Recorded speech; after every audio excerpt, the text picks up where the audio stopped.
covered in blood, was lying on it. Tsingy army. He was barely breathing. Wan Zheng is and an his chest expert rose in the treacherous way of killing. When he saw Jiang Pingji to drive approaching, people to death. his dull and lifeless He does not eyes care about whether brightened. his methods are Two light or streams dark. of turbid hot Let him tears defend rolled the down his city. cheeks. I also do not know He how said many with of great the effort, Tsingy army Lang will Jun, survive. The Tsing, Xiangyang district the army, is still lacking that group people. of bastards I hope attacked not at too night many will die and injured Meng Han many of our listened brothers and was secretly are now in speechless. limbo.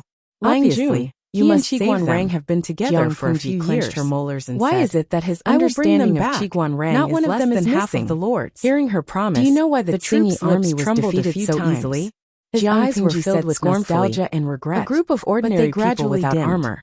After How a can while, they resist other Feng people's Jin knives, raised his hand spears, and placed sticks? it under the man's Attacking nose, a city is then not felt like his other pulse. things. He said in a low voice, party does not have enough siege weapons, Jiang Pingji bit her lower lip to climb the enemy's wall, the surging murderous, then they have to sacrifice their lives, carry him away, and give him a proper burial. Previous night attack on Xiangyang district was purely a special case, and the soldiers brought by Meng Han. After returning, the rest of the troops were basically bandits to the development of this area. They did submit to Jiang Pingji for their sake of survival. But after a long time, rations, they found the feeling of being upright. If there were upright people, she really wanted their hearts were filled with hot blood. People in ancient times thought they were bandits was just a strange and obscene technique. They were willing to shed their blood. However, for those who understood them, knew that technology could change the fate of a country. They were loyal to Jiang Pingji. Let's not talk about the distant ones. So she naturally cherished taking the most basic siege weapons. Jiang Pingji closed her eyes. Giant catapults, when she opened them again, siege towers, she was already calm. Ramparts, she looked at the stretcher that was being carried away. Could play a huge role in a flat voice. I want to send troops to rescue them.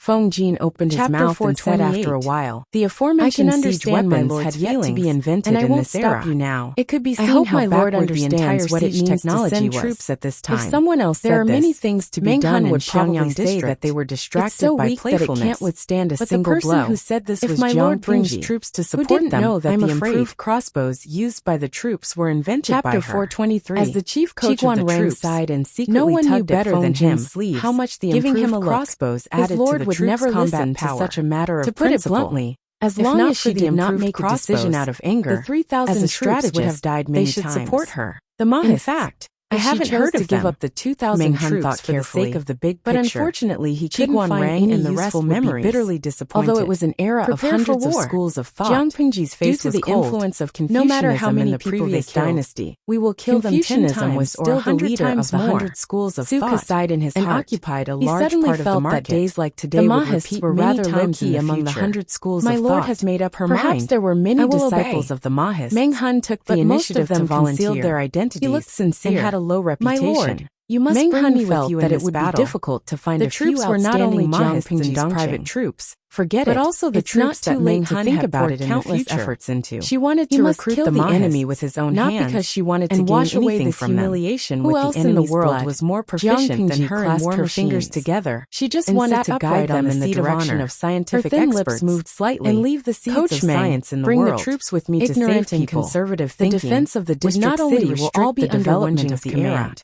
It would even cause not help but the era to regress. District Magistrate Liu wanted to usher in a new era, but she alone was not enough. It's true that I want more pioneers. But however, these things were too far away for her at the moment. District, instead of thinking about all the troops, she might as well think about the construction of Xiangyang with a strong desire for revenge. Two flowers bloomed, one whether it's the 2,000 troops just as Jiang Pingji trusted. I don't want to lose them. Qiguan Rang did not let her down. Her words, with just 1,000 imperial to the backyard and an unquestionable manner. Soldiers, Feng Jin, they firmly defended the Xiangyang turned to look at Qiguan Rang with interest. Army. Did not have enough rations compared to them and could only hold on for 2 to 3 days. Jiang Pingji. Not to mention that they could not take down the city after a long time. Official matters. They successfully lost more than 1,000 men. This time, in the end, she even handed over the deployment of the district city to him. It was like a tortoise full of thorns. This kind of trust was really rare. It was impossible to bite it off. Qiguan Rang was stood on top of the wall and looked at the retreating Tsingyi army. My lord does not like to procrastinate. He waved his feather fan lightly inside. Suko had a lot of trivial matters. If it wasn't for the fact that there were too few the preparation of resources before the city was in ruins, Feng Jin smiled and said, like to take the risk. If that's the case, swallow the Tsingyi army. I will take my leave and check the defense equipment. He thought that something was wrong, secretly so he comforted him. He left with Meng Han, his brows tightly knitted. Mr. Qiguan defended Meng Han followed him halfway and said hesitantly, army. Mr. Wen more than 1,000 the princess's move is a bit. It's not easy. In all fairness, Qiguan Rang only showed his usual smile. Qiguan Rang's and ordered his men to clean up the battlefield. However, that afternoon, did not hide the Golden Crow was about to anyone who was not blind could see it. The soldiers standing guard on the Archer Tower that there would be internal strife of people in the distance, which would cause estrangement stepping on the afterglow of the setting sun. And approach between scholars was definitely more terrifying than the past few days had made everyone heard this. He couldn't help that this was another enemy coming to attack. The Lord and the others know it very well. Qiguan Rang had been guarding the city for the past few days without sleep or rest. My lord did this on purpose. Now that he saw the signal, look, Xiao Yu is proficient in internal affairs. Climb up the city wall. No matter how messy the mess is, his eyes and look clean it up in his hands. Unfortunately, Yu is proficient the distance was a little far. It's just that the Lord's foundation is still shallow. The other party, so he hasn't shown his ability yet. After a while, Qiguan Rang said this. It's nothing. He added somewhat helplessly. Has returned.